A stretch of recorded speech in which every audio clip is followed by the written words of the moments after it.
Rreshtet e dendura të shiut të shoqëruara me shkarkesa elektrike që kanë përfshirë lezhon prej mesnatës së kaluar, kanë krijuar probleme në disa zona. Sistemi i kanalizimeve në qytetin e Lezhës nuk ka arritur të përballojë sasinë e madhe të prurjeve, duke sjellë vërshim të ujërave në bllokun e banimit 11 janari dhe 11.2 hektar në lagjen Beslidhja.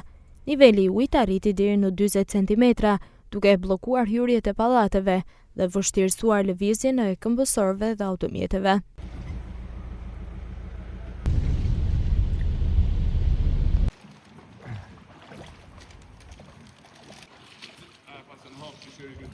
Prezencë uji pati edhe në disa pika të rrugës Lezhë-Shëngjin, ndërsa një pemë u rrëzua dhe vështirësoi qarkullimin. Gjithashtu kanali ujërave të larta në Zadrim doli nga shtrati dhe përmbyti disa hektar tokë bujqësore në zonën e Kallmetit.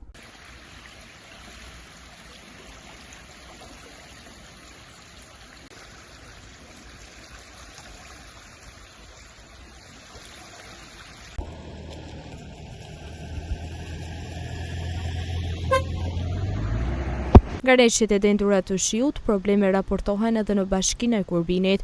Vërshimi i ujit solli probleme në qytetin e Laçit, si dhe raportohen përmbytje në Gjormë dhe Zheje. Ndërkohë moti i keq ka dëmtuar edhe rrjetin elektrik në disa zona, duke sjellë mungesë energjie kryesisht në fshatra. Grupet e OSHE-s ndodhen në terren dhe po punojnë për riparimin e defekteve, ndërsa bashkitë kanë angazhuar mjetet dhe punonjës për largimin e inerteve dhe normalizimin e trafikut. Në hecet e Qafmollës dhe Ulzës, prurjet janë rritur ndjeshëm, por sipas autoriteteve nuk është arritur niveli kritik që kërkon hapjen e portave, ndërsa situata po mbahet nën monitorim të vazhdueshëm nga strukturat e mbrojtjes civile.